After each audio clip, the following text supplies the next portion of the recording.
Hey everyone, and welcome back to Organically Fit. I am Shannon. I am a health and nutrition coach, and I thank you so much for joining me today and hanging out with me and sharing some of your time. So, today I wanted to address something that is really meaningful to me, and that's our culture and the state of our health. So, what do they have to do with each other?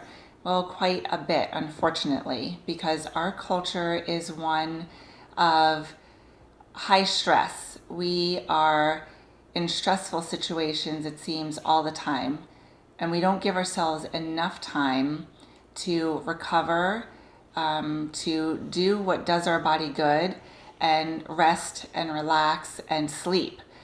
But I'm not talking about those things right now. What I want to talk about is our GI distress. There are so many of us that suffer with GI distress on a daily basis. We suffer from gas and bloating, from nausea, reflux, indigestion, you name it. And these are things that are, for the most part, directly due to the state in which we are eating. So, granted, those things can be subject to the foods that we eat. Absolutely, because some of us are eating terrible foods. We know they're not good for us, but there are some of us that are eating really good foods. We're eating wholesome, nutritious foods, and we're still suffering from GI distress and suffering from these issues. So I just wanted to talk a little bit about that today and why that may be, and how our culture plays into those symptoms. So first off, we live, it seems, almost permanently in a sympathetic state. And sympathetic, you may remember from, high school biology or college, that is our fight or flight mode. And that's the mode in which we are ready to take on the world and to fight the lion or run from an attacker. So the sympathetic mode is not a state in which we should be eating, because all of that blood is going to our muscles so that we can fend off our attackers and run away, and none of it is in our GI tract. Our GI tract literally slows down, and we don't have the capacity to digest our food in that state. But it's unfortunate that in the society that we live in right now, it seems that most people are always in that state. We are running from place to place. We take on much too much, way too many things to do. We have jobs that we have to go to that are very stressful. So we are constantly in this stressful environment. And when it comes to eating, we have a hard time slowing down and getting out of that environment. So eating in a sympathetic state can literally shut down your GI tract. So your saliva production is decreased, and saliva is where your enzymes are able to get to your food and you start the digestive process. We also have a slowdown in our gut motility. So when your food enters the small intestine, it's not able to get through quite as smoothly as it would if we were in a more calm state. We also have a decrease in our hydrochloric acid and our digestive enzymes. So all of these things together support a great environment for us to have bloating, gas, distension, abdominal pain, and reflux. Another thing that being in a constant sympathetic state does is it releases cortisol.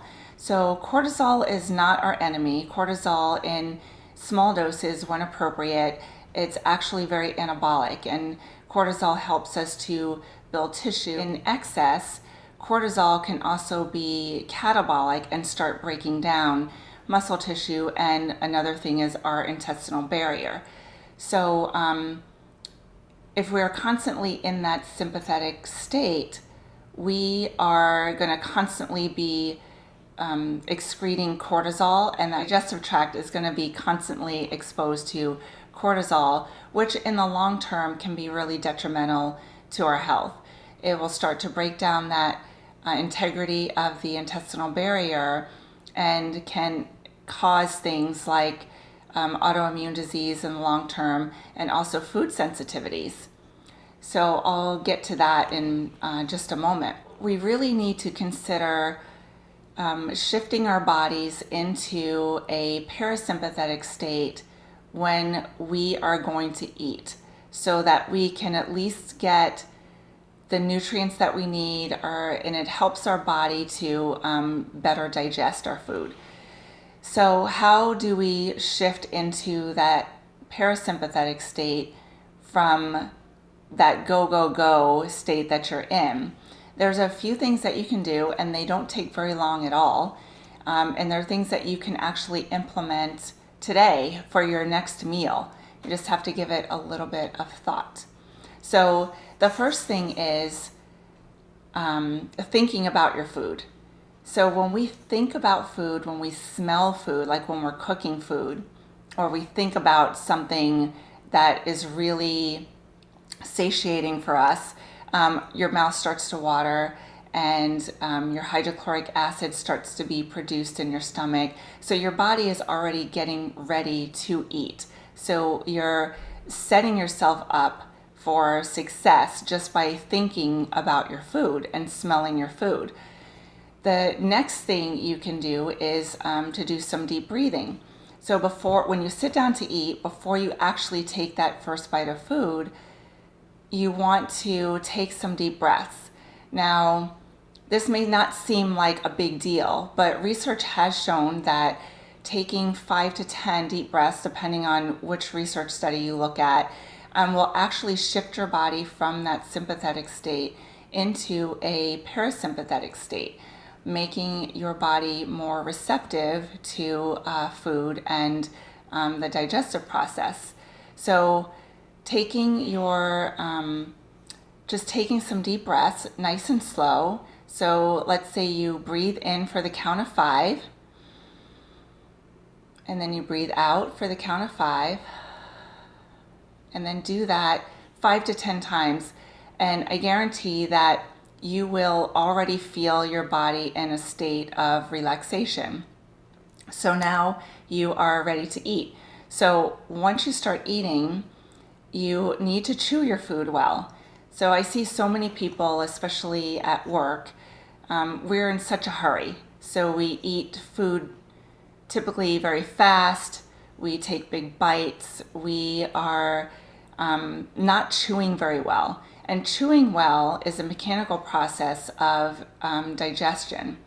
So we need to chew the food well, break it down so that all of the enzymes and the hydrochloric acid can actually get to the food particles to digest it, and break it down into the amino acids that we need and the other nutritive components that we need.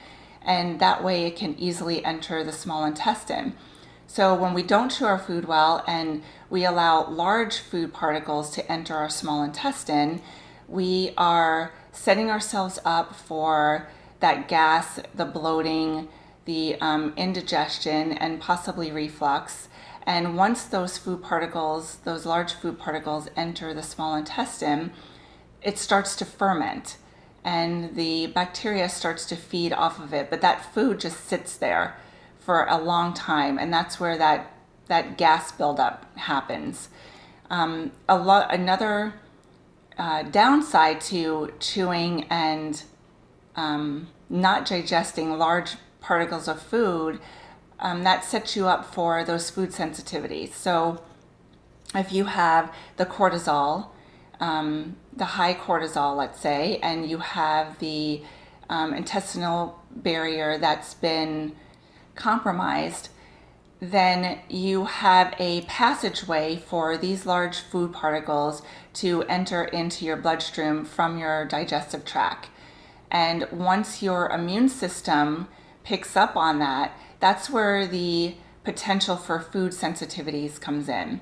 So you want to make sure that you are chewing your food very well and not eating too fast. And on that note, while you're eating, you want to not be talking a lot, you know?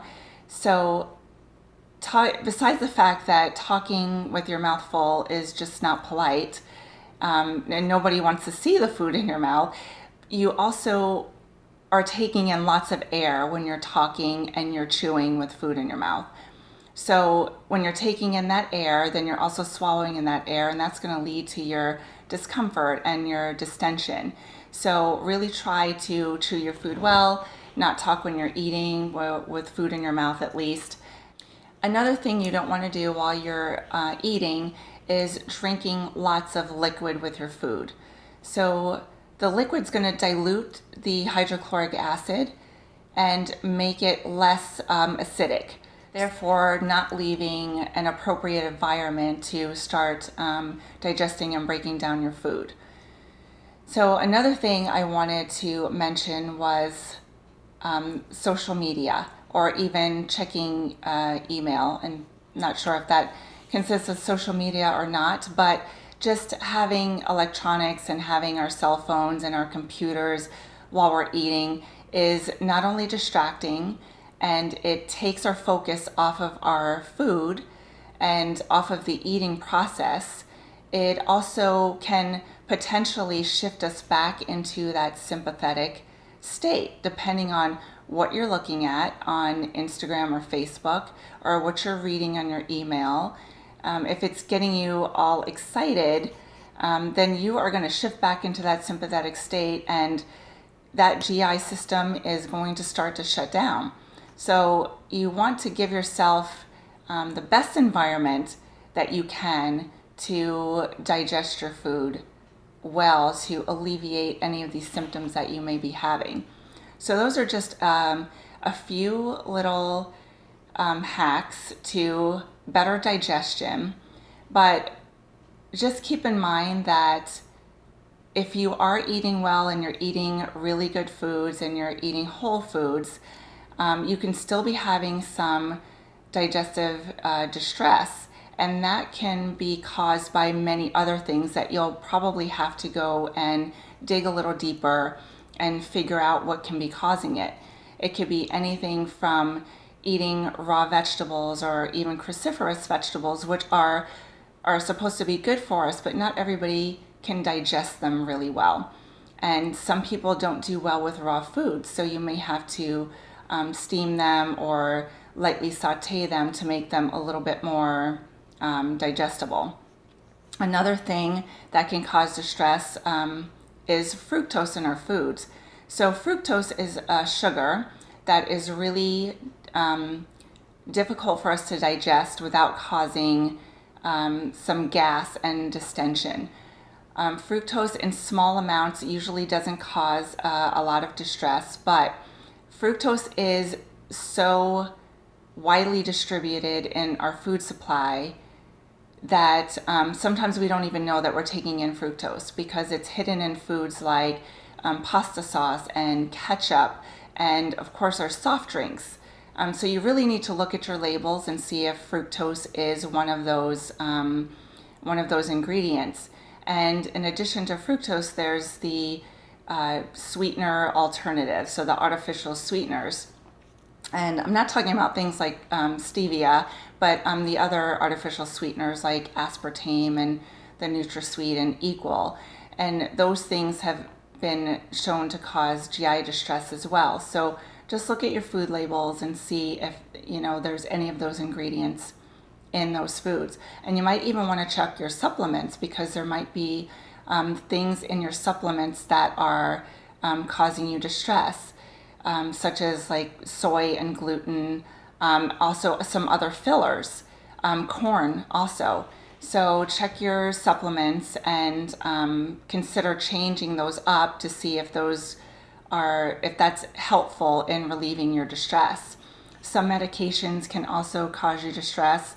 For instance, if you are using proton pump inhibitors like Nexium or Prilosec, those things will decrease your hydrochloric acid production. And of course, if you don't have the hydrochloric acid, you're not capable of truly fully digesting your food.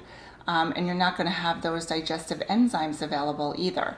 So before coming off of any of those medications though, if they were prescribed by your doctor, then you definitely need to refer to them and talk to them about potentials of coming off of it, because those kind of medications, if you're on them for a long time, you really need to be weaned off of them. Otherwise you can have a rebound effect with your hydrochloric acid, which does not feel good either.